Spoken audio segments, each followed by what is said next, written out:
Bueno, qué decir, la verdad que es un honor estar en este momento con todos ustedes.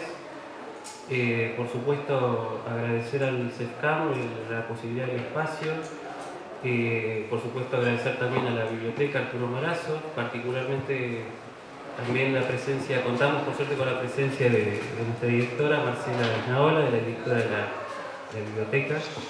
Y nada, es un placer ver a tanta gente, tanto gente que nos ha formado como aquellos que estamos nosotros formando, que son los jóvenes.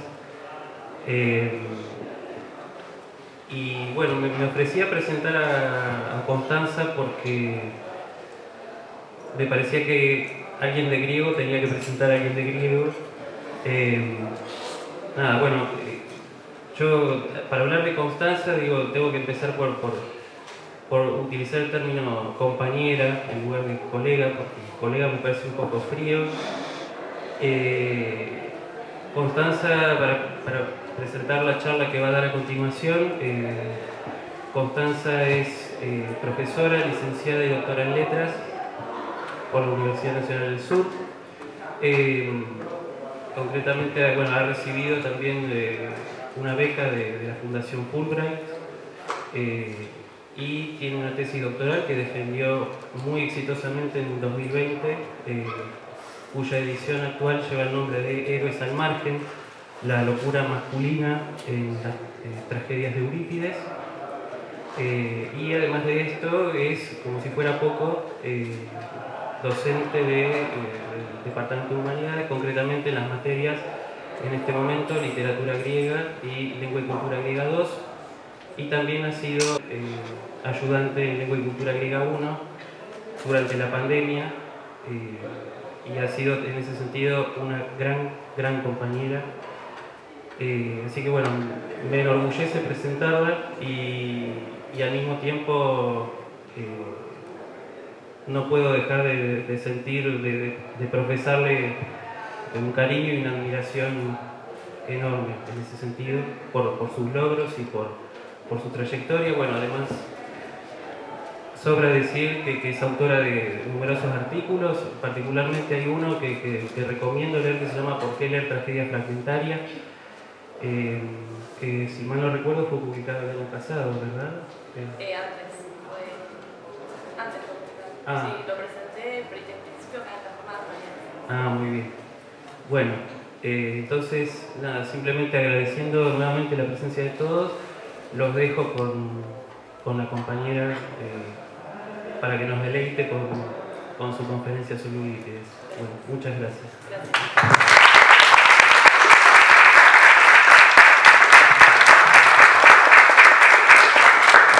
Gracias Lucho, y gracias a todos los presentes, especialmente gracias a los alumnos que se acercaron, a los profes que me han formado y que vinieron hoy a acompañarme, y a la vicerrectora también presente, Andrea Castellano, gracias por la presencia, y a todos los que quisieron hoy venir a hablar de Eurípides, mi querido Eurípides. Para comenzar, para hablar un poco de la vida de Eurípides, tenemos que decir que poco puede decirse sobre la biografía de los antiguos poetas y quizá poco importa, pero sí para comprender su obra vale la pena conocer mínimamente el contexto en el que se formó Eurípides. Entre las pocas fuentes que relatan algo acerca de su vida se encuentra mi casi tocayo, Filócoro, un autor muy cuidadoso que escribía en el siglo III a.C. valiéndose de documentos oficiales con el fin de dejar registro de lo que pudiera importar para Atenas. Ahí él escribió un tratado llamado Sobre Eurípides. También contamos con datos en la Crónica de Paros, en la Suda y en las vidas escritas por Sátiro. Todo lo que se afirma acerca de su vida se basa en estas fuentes y también en algunas anécdotas que recoge la comedia, género que se ocupó particularmente de caricaturizarlo, así que podemos confiar muy poco en lo que dice la comedia sobre Eurípides. En general es invento para burlarse de él. Sabemos que fue hijo de Mnesarco o Mnesárquides, según la fuente, y de una mujer llamada Cleito de muy alta cuna. Nació en Salamina aldea del Ática, rodeado de árboles, arroyos, de templos. Se dice que de muy chico fue copero de un gremio de danzantes, asociado siempre a las prácticas religiosas, cuyos miembros se elegían entre las primeras familias de Atenas. Y bailaban en torno al altar de Apolo Delio. También fue portador del fuego sacro para el templo de Apolo Sóster, es decir, llevaba la antorcha en las procesiones y lo escoltaban en la mística peregrinación de Delos a Atenas. Más o menos a los 4 años, él y su familia debieron irse de su casa por la llegada de los persas. Y sobre este conflicto bélico hay una anécdota bastante simpática, aunque no es fiel a la realidad, está bien saberla para tener en cuenta la importancia que tenía este momento histórico para los griegos. Se dice que Eurípides nació el mismo día de la victoria de los persas en Salamina, en la misma batalla en la que Esquilo se distinguió como heroico combatiente contra los ejércitos del bárbaro Jerjes, y que el joven Sófocles actuó en las danzas y los cantos corales que finalmente celebraron el triunfo griego. Es decir, que se puso en relación la vida de los 3 grandes trágicos en torno a este episodio de la batalla de Salamina. Cuando Atenas venció, luego de sufrir las consecuencias de la guerra, los atenienses pudieron volver al Ática, reconstruir sus granjas arruinadas y adquirir conciencia de su heroicidad. Eurípides tendría unos 8 años cuando los muros de Atenas fueron reedificados y la Acrópolis reconstruida. Durante su infancia, Atenas se identificó con los valores que definirían su época dorada: la arete de un soldado, la sofía del ciudadano, la superioridad frente a los extranjeros, el gobierno de la ley, iban a la par de la democracia y la libertad de la que se jactaban los atenienses. Como todos los jóvenes de su tiempo, cuando Eurípides se transformó en un efebo, se incorporó al ejército y se afirma que fue un buen atleta. De hecho, se mencionan algunos premios en Eleusis, en Atenas, y que además también se habría dedicado a la pintura, aunque sobre esto no estamos muy seguros. Lo cierto es que su juventud, quiero decir con esto, transcurrió en la época del apogeo intelectual, una de las épocas de apogeo intelectual más altas que haya conocido la historia. Atenas se había convertido en un refugio para los jonios, asediados por los persas. Entonces, filósofos, poetas, artistas, historiadores convivían en esta ciudad que era, como dijo uno de aquellos desterrados jonios, el corazón en que arde el fuego de la Hélade. Sus obras teatrales, que es la razón por la que en realidad lo conocemos, son perfectas hijas de este tiempo. De las más de 90 piezas que escribió Eurípides, contamos solamente con 18 conservadas, 19 si tenemos en cuenta Rezo, que está en duda si es de su autoría o no. Gracias a la labor desarrollada por los bibliotecarios de Alejandría, como Aristófanes de Bizancio, se consolidó con el paso del tiempo una selección de obras que incluía 7 tragedias de Esquilo, 7 de Sófocles, 7 de Eurípides. Por suerte, además de esas 7 de cada uno, de Eurípides nos llegó una parte de una edición completa de obras, por lo tanto tenemos otras más. El total de piezas eurípideas completas y fragmentarias que llegaron hasta nosotros da un número asombroso si tenemos en cuenta lo poco que conservamos de los otros 2 trágicos. Se estima que Esquilo presentó aproximadamente 60 piezas, de las que se conservan completas las 7 mencionadas, más unos 520 deteriorados fragmentos.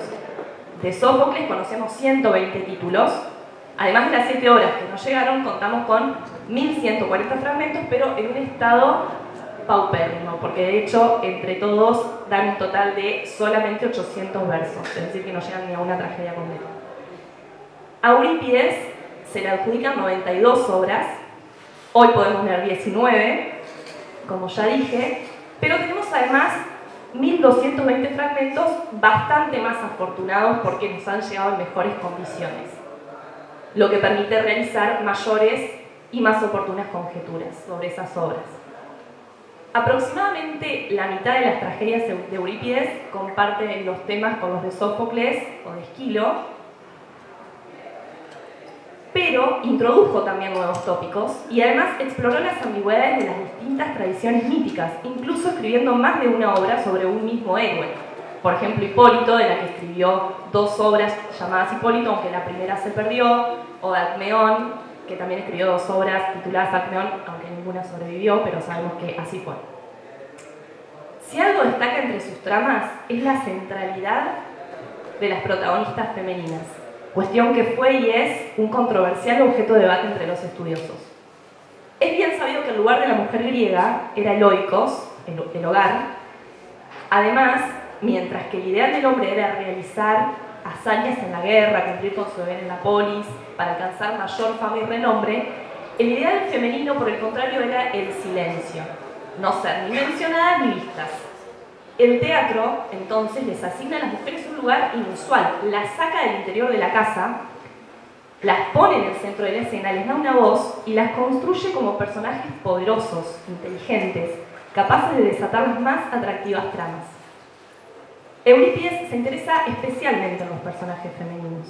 A partir de sus versos, de hecho, se pueden hacer afirmaciones totalmente contradictorias. Podríamos decir, por ejemplo, que fue en su rebeldía un defensor de las mujeres, como también podríamos decir que fue un misógino fiel representante de su tiempo.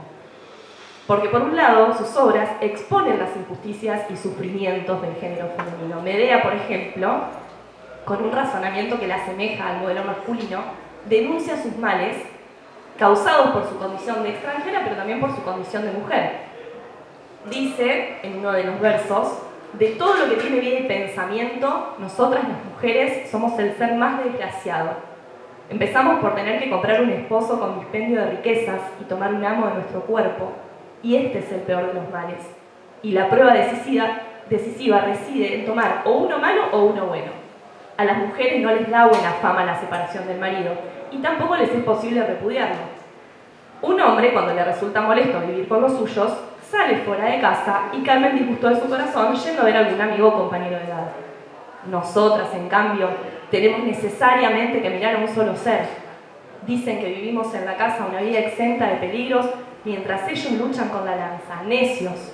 Preferiría 3 veces estar de pie firme con un escudo que dar a luz una sola vez. Si bien tenemos este tipo de razonamiento a lo largo de la obra, también oímos en la misma pieza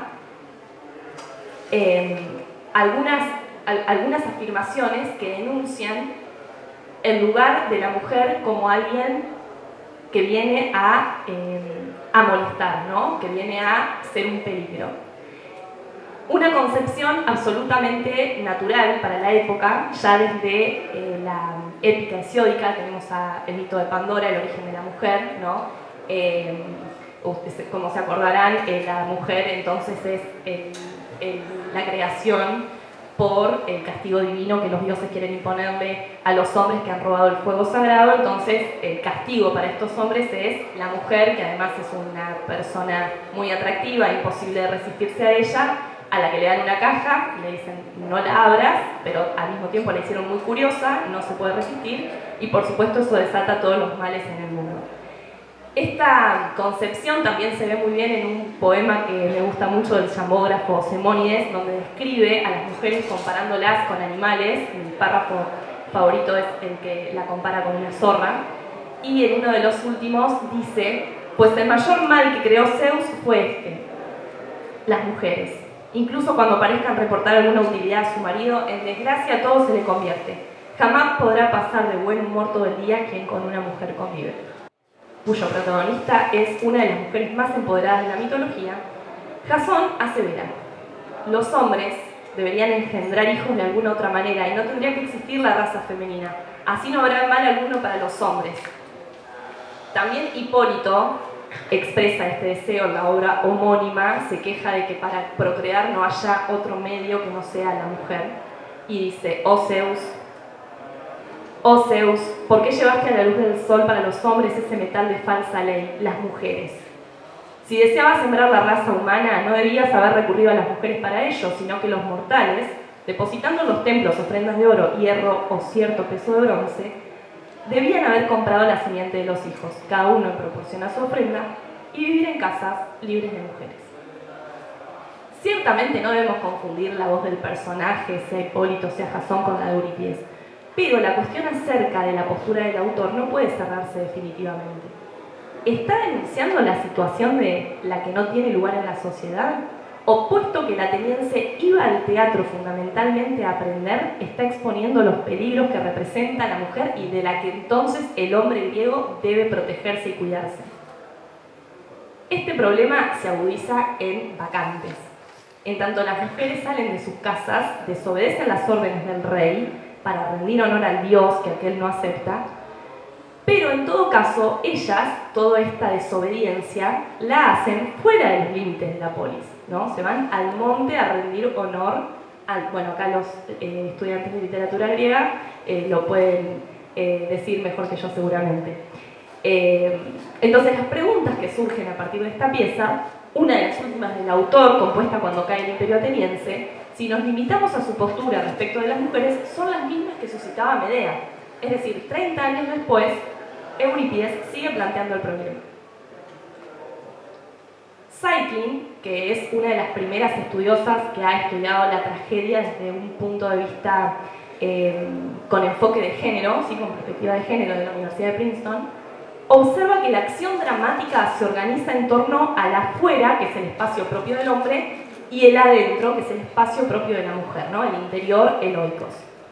Y que en el mundo trágico, donde la mujer sale de su espacio para apropiarse del afuera, es frecuentemente ella quien controla la trama y manipula las ilusiones, porque estar relegada al interior le permite tejer artimañas.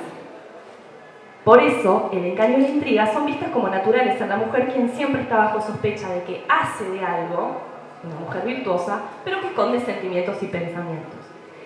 En este sentido cobra relevancia la inversión de géneros a la que nos tiene acostumbrados Eurípides. El poeta presenta mujeres fuertes, masculinizadas, que pronuncian discursos lógicos, que alzan la voz, y al mismo tiempo hombres, que encima son los grandes héroes de la épica, vulnerables, débiles, enfermos, feminizados e incapaces de hacer algo con sus propias fuerzas. Pensemos, por ejemplo, en Orestes, que desde el comienzo de la pieza está tirado en un lecho sin poder moverse, sin comer, pálido, enfermo, y debe ser auxiliado por su hermana hasta para reincorporarse. Según Psyche, es esta la manera que tiene el teatro de abrirse a emociones prohibidas y a vivir una experiencia humana más completa. Esto es sumamente significativo porque las obras de teatro, lejos de la experiencia que hoy en día nosotros podemos tener con las obras de teatro, entre los griegos cumplían un rol fundamental para la vida política.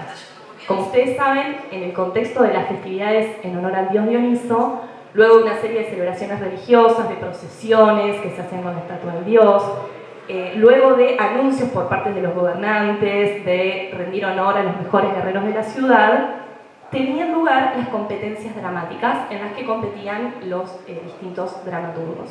En ellas cada poeta entonces presentaba una tetralogía compuesta por 3 tragedias y un drama satírico.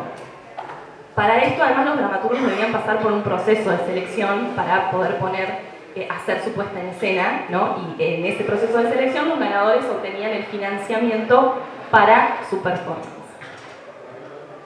Volviendo a la cuestión de las obras conservadas, no debemos soslayar que, pese a ser de los 3 trágicos, aquel que más piezas del que más piezas tenemos conservadas, fue el que menos reconocimiento obtuvo en su época. En efecto, participó por primera vez en los festivales de 455 a.C. y recién obtuvo su primer premio en 441 a.C. A este se agregaron luego 3 premios, más un quinto que fue después de su muerte, en la presentación póstuma de Ifigenia en Áuride, Alcmeón y Corinto y Bacante. Un total de premios muy pobre, si tenemos en cuenta que obtuvo coros para 22 tetralogías. Del primer periodo de su creación no sabemos nada. Alcestis es la primera obra que conservamos y era la 4ª obra de una tetralogía, es decir, que estaba en el lugar de un drama satírico, del 438 a.C., con la que obtuvo uno de los pocos premios de su carrera. Por lo tanto, todo lo que podemos decir de su obra corresponde a un determinado periodo y a una selección de sus composiciones en cierta medida fortuita, como sucede siempre que estudiamos literatura antigua. Sabemos que Eurípides no gozaba de la aclamación del público porque, además de haber ganado pocos premios, era frecuentemente cuestionado por sus contemporáneos. Me gustaría, en este pequeño espacio que tenemos para hablar del autor, preguntarnos precisamente por qué justamente el menos amado de los 3 dramaturgos griegos fue el que más éxito obtuvo a lo largo de la historia. No solamente admirado por los académicos, sino también representado una y otra vez en los escenarios incluso hasta nuestros días. En su tiempo fue un constante objeto de burla de la comedia. Aristófanes, en Ranas, muestra a Dioniso, que es el dios del teatro, preocupado porque, bueno, acaba de fallecer Eurípides, necesitan buenos poetas, entonces desciende al inframundo para buscarlo y allí se da una discusión entre Esquilo y Eurípides, que están en el inframundo en un juicio, porque tienen que decidir cuál de los dos merece el asiento de honor del arte trágico en el mundo de los muertos. Entonces tiene lugar una discusión literaria con Esquilo, que es muy extensa, pero traje simplemente un fragmento, en el que, el representante de los valores tradicionales y del origen del teatro, Esquilo, le reprocha a Eurípides como desvirtuó el género dramático. Esquilo, por ejemplo, le dice, pero, oh malvado, es forzoso parir palabras proporcionadas a grandes pensamientos y sentimientos, y por otra parte es verosímil que los semidioses empleen palabras más importantes, porque usan vestidos mucho más venerables que nosotros. Lo que yo compuse más honestamente, vos lo arruinaste. ¿Haciendo qué?, le pregunta Eurípides. En primer lugar, vistiendo con harapos a los reyes, para que a los hombres les parecieran dignos de lástima. ¿En qué daña haciendo esto? Por esto ninguno de los ricos quiere equipar una trirreme, sino que vestido con harapos llora y afirma que es pobre. Dioniso también es parte de esta discusión y si bien acepta el valor de Eurípides, el que termina obviamente resultando ganador es Esquilo, y a lo largo de todo el fragmento Esquilo le cuestiona el tono llano a Eurípides, su registro inadecuado para la tragedia, por ejemplo emplea diminutivos para burlarse de eso, lo imita a Eurípides usando palabras no apropiadas para un género que era más elocuente, ¿no?, según Esquilo. Le cuestiona la lengua coloquial, ejemplificada con el uso de contracciones e interjecciones, sus parlamentos extensos, sus personajes que aparecen mal vestidos. Bueno, por supuesto, como dije, Eurípides pierde, Dioniso reconoce el valor de sus obras, se complace en su arte, pero sin duda es el más apto para cumplir las expectativas del público, es el poeta con un tono solemne y majestuoso. Ahora bien, entonces, ¿cuáles serán esas expectativas del público? Si de las 11 comedias que tenemos de Aristófanes, un buen número se ocupan de Eurípides, de hecho hay 3 que se ocupan de parodiar obras de Eurípides y 2 donde Eurípides aparece como personaje, ¿cómo es posible que el público jamás se haya cansado de estos monótonos ataques contra el mismo poeta? ¿Por qué, además de las burlas cómicas, Eurípides sufría derrotas en los certámenes dramáticos? ¿Es que no gustaba? Primero, para responder esta pregunta, debemos distanciarnos de nuestra concepción de lo trágico. A lo largo de la historia se ha estudiado el género principalmente a partir de la crítica aristotélica. Aristóteles ha definido y analizado el género sobre todo a partir de su trama y de su dimensión emocional, pero no podemos olvidar 2 cuestiones. En primer lugar, es que al filósofo lo separan de los trágicos algo más de un siglo, y la segunda es que también Aristóteles deja de lado una serie de aspectos significativamente relevantes para comprender el espíritu del drama griego, por ejemplo, el aspecto ritual, la exploración en la intimidad de los personajes, las reflexiones a las que llama la tragedia en torno a temas trascendentales para los griegos como la justicia, el destino, la obediencia al orden divino. Por otra parte, lo que sucede cuando leemos literatura antigua es que los cánones y las categorías con que se ha juzgado a los textos a lo largo de la historia, como explica Scodel, restringen el placer estético que el público puede experimentar con una tragedia, porque de entrada niegan el valor potencial de cualquier elemento que no encaje. Por ejemplo, bajo la luz de los supuestos aristotélicos, se ha asignado una gran importancia a la unidad dramática, que es lo que resumí en esta diapositiva, ¿no? Que gira en torno a un único héroe trágico y que ese héroe comete un error trágico. El filósofo reprueba cualquier acción que ocurra por azar o por coincidencia. Y bajo esta premisa, obviamente, Eurípides deja mucho que desear. Sus dramas suelen incorporar giros inesperados. Pensemos, por ejemplo, en Heracles, que en la primera mitad de la pieza parece estar resuelto el problema del tirano Lico que quiere matar a su familia. Él llega, mata a Lico, se resuelve el problema. Canto coral feliz. Pero de repente en la mitad de la pieza aparecen las diosas para enloquecerlo y hacer que él mismo mate a su familia, a la que primero salvó. Siempre se ha criticado esta obra por la inorganicidad, por esta estructura bipartita, por poner un ejemplo. Por otra parte, muchas veces el personaje sufre sin haber cometido ningún error. Aunque Aristóteles admira algunas obras de Eurípides y lo defiende de las críticas, al mismo tiempo considera que tiene un estilo nuevo claramente inferior al anterior. Pero, y esto es lo que hemos aprendido en el último siglo, no necesariamente la tragedia debe obedecer a la trama aristotélica.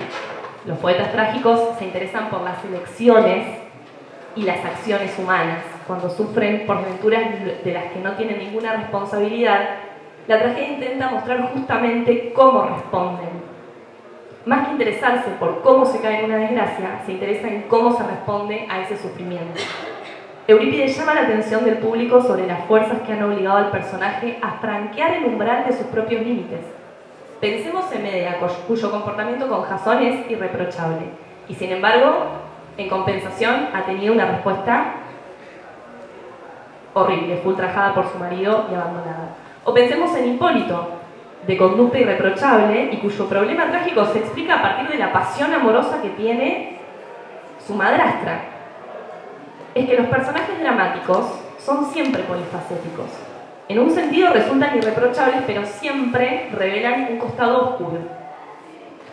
La tragedia, que puede ser caracterizada de muchas maneras, pero nunca de unívoca, no solo permite, sino que explota y pone en el centro de la escena esa paradoja de la condición humana. Quizá por eso es que resulta tan fácil para el espectador empatizar con uno y otro personaje, incluso cuando sus posturas son irreconciliables. Otro aspecto que hizo que Eurípides fuera objeto de burla y de indignación en su época fue el hecho de que muchos de los pensamientos de la sofística se traslucen en sus obras y de su actitud racional frente al mundo. Incluso algunas fuentes hablan de acusaciones contra el poeta por asevía.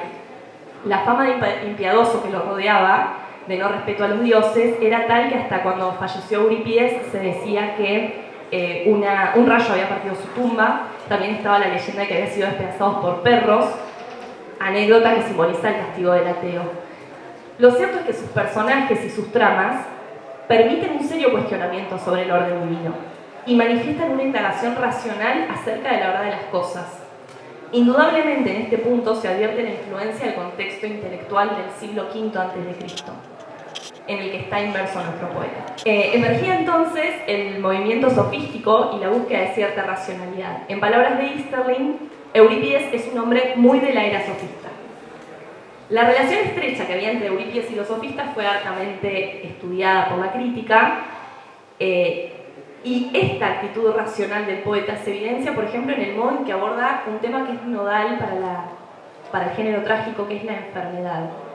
La distancia que toma respecto de la etiología divina, ¿sí?, esa causa como castigo de los dioses, que encontramos más claramente en los poetas anteriores, y la necesidad de explicar la enfermedad a partir de los síntomas del cuerpo humano, responden sin duda a ese contexto intelectual del que se nutre Eurípides, no solamente con los aportes de la sofística, sino también de la medicina hipocrática que estaba surgiendo.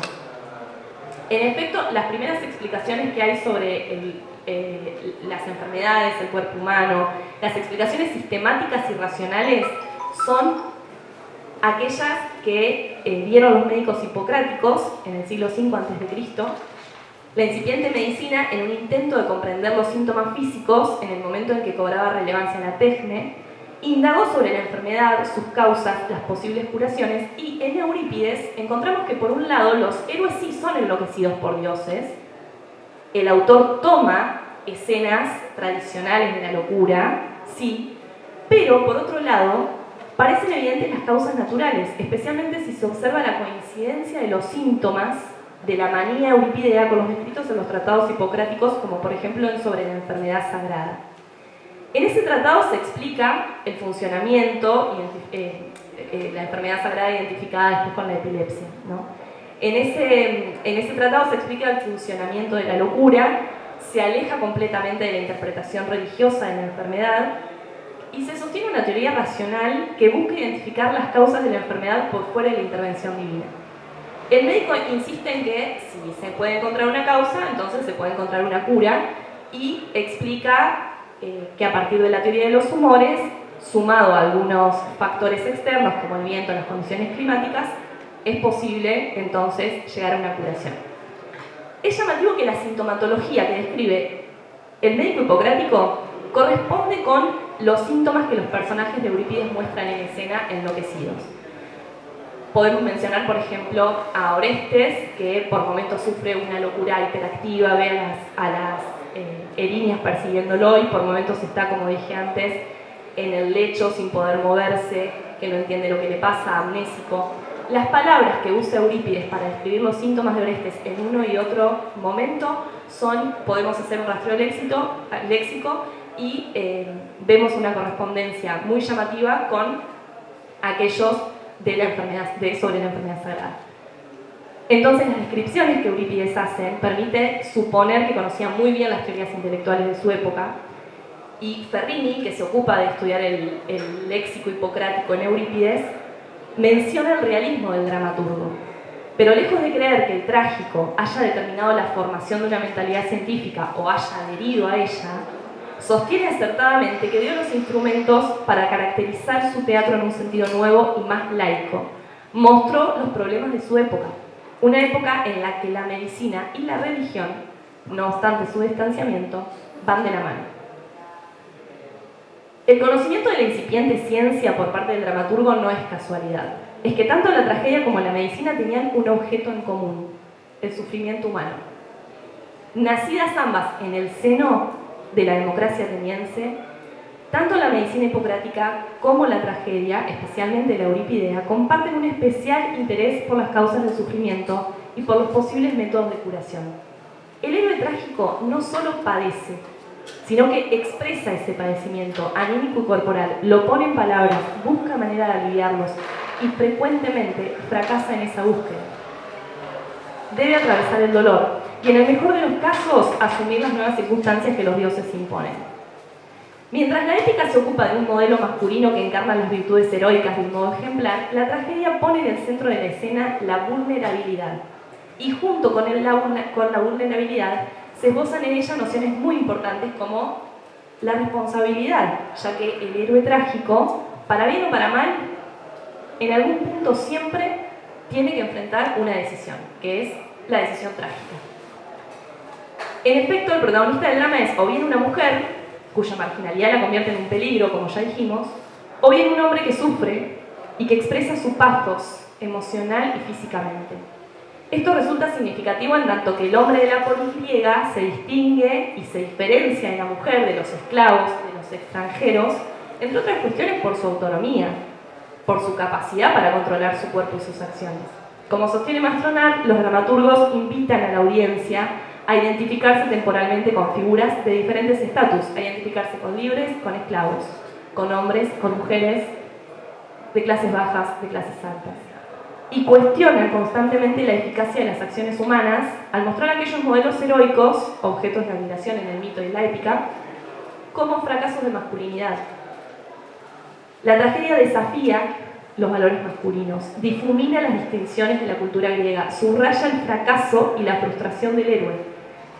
Aristóteles acertadamente afirma que mientras Sófocles presenta personajes más heroicos, Eurípides los hace más reales o incluso antiheroicos.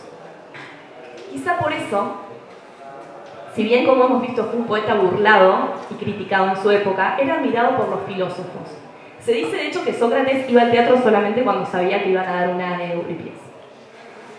Aristóteles, pese a sus objeciones, afirmó que era el más trágico de los poetas. Su riqueza está en que supo condensar el espíritu de su tiempo con sus novedades intelectuales y al mismo tiempo la herencia cultural de su tiempo, la herencia cultural que recibió de sus antepasados. Como resume Murray, es fruto de una tradición intensa y espléndida y es también el más fiero de los rebeldes. En esto no hay nada paradójico. Es en todo un poeta de su tiempo. No es casualidad que se lo considere el más innovador. La estudiosa de Romilly tiene un libro dedicado a este poeta que no dudó en titular La modernidad de Eurípides y dedica la introducción a explicar por qué habla de modernidad. Asevera que es moderno no solamente entre sus contemporáneos y predecesores, después de Esquilo y Sófocles innova descubre, hace algo de escándalo, sino también entre nosotros, pues muchas de sus tendencias son retomadas en nuestros días. Naturalmente, la fe de Esquilo en la justicia divina se volvía imposible en los tiempos convulsos que presenciaba Eurípides. La crisis política, las guerras, las amenazas de los bárbaros conducen hacia una inestabilidad que se refleja en la intimidad de los personajes. Así, es notable que las perturbaciones de la ciudad representada en escena se replican de alguna manera en el ánimo del héroe trágico. De hecho, también se utiliza, por ejemplo, en Heracles, el mismo término para hablar de la perturbación de la mente de Heracles enloquecido y para hablar de la perturbación de la ciudad, ¿no? Táragma. Pero al mismo tiempo, el esplendor ateniense, la frescura de la democracia, la importancia de la palabra, la intelectualidad de su tiempo son exhibidas por el poeta. Leski asegura que no es fácil encontrar una figura en la literatura tan difícil de aprender en su diversidad como Eurípides. Murray también dice que Eurípides acepta los ideales atenienses de libre pensamiento, libre expresión, democracia, virtud y patriotismo, y censura a su época por no ser leal a tales normas. Si bien durante su carrera no fue el poeta más aclamado, influyó notoriamente en los escritores posteriores que lo citan más que a ningún otro trágico. Además, esto también es muy llamativo, que después de su muerte sus obras se empezaron a representar de una manera increíble, aparecían en los escenarios con una frecuencia inigualable. Se representaban con éxito incluso 6 siglos más tarde, después de su muerte, en las zonas más distantes de Grecia. Incluso en nuestros días, sus obras siguen representándose, hablándonos y obligándonos a cuestionar nuestra propia experiencia humana. El drama como género tiene la particularidad de actualizarse en cada performance. En tal sentido, Eurípides no fue un clásico para sus contemporáneos, que consideraron su teatro claramente disruptivo. Por lo que, aunque ciertamente le financiaron una cantidad importante de obras, no fue bien recibido por su público. En cambio, paradójicamente, es un clásico para los espectadores modernos. Incluso podríamos decir más clásico que el propio Esquilo, por esa misma tesitura disruptiva que logró capturar la esencia que hace al género dramático y por la temporalidad de las historias una y otra vez presentadas. Así es Eurípides el autor invocado en las cuestiones más actuales, tales como cuestiones de género, de identidad sexual, de extranjería. Basta pensar en títulos de los más recientes de la crítica, por ejemplo este de 2022, que es Eurípides Queer, relecturas de la tragedia griega de Olsen y Teló, o pensar más allá de la crítica en las representaciones actuales de las piezas euripideas. Todas las representaciones actuales, aunque tomemos una misma obra, son absolutamente diferentes entre sí. Dan cuenta de diversas lecturas e interpretaciones absolutamente posibles y fieles al texto, por la misma naturaleza paradójica del autor. Pensemos en Bacantes, donde un rey, representante del orden masculino y político, intransigente en lo que respecta a las normas, termina travestido, yendo a espiar con placer a quienes en un comienzo estaba dispuesto a cazar y asesinar. Las representaciones que se hacen de la obra varían, y no solamente a través del tiempo.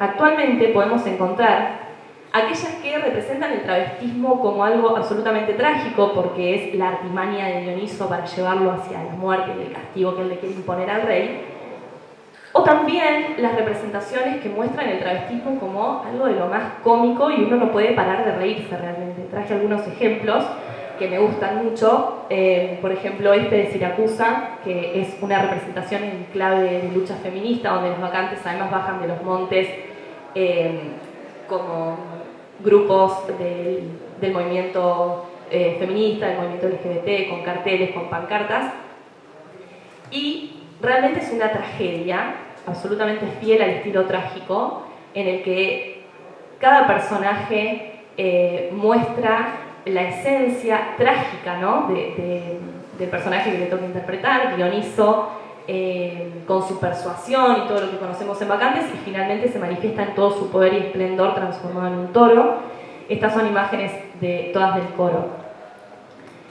Pero por otro lado, una estadounidense, en la primera foto está el personaje de Dioniso en el camarín, porque bueno, está mostrando esta especie de director teatral que hace Dioniso en esta obra, a verse vistiéndose en el camarín, presentándose, contándole a las Ménades lo que quiere hacer con Penteo. Y en la segunda foto, Penteo, cuando luego de estar como un guerrero intransigente, queriendo ir a cazar a las bacantes, aparece en escena travestido con una actitud muy cómica. Les recomiendo ver la presentación si conocen la obra porque es muy graciosa. Y entonces es increíble que una misma obra pueda presentar dos lecturas completamente distintas, pero dos lecturas absolutamente aceptables y eurípides. Entonces es posible poner en escena un Penteo sexualmente reprimido, que es lo que nos muestra la segunda, o un Penteo sinceramente recto y víctima del poder divino. Un dios, personaje que sabe persuadir astutamente, o un dios que actúa como un director teatral, moviendo sus personajes a gusto y antojo. Todas las interpretaciones son posibles. La obra, como todas las de Eurípides, da lugar a un amplio abanico de sentidos. Aunque no podemos tener certeza sobre lo que este poeta suscitaría en su audiencia, ser espectadores de estas obras, incluso ser lectores, aunque con esto perdamos obviamente el espectáculo físico, auditivo y visual del teatro, sigue provocándonos de la manera que provocan los clásicos, por más incomprendidos que hayan sido en su época.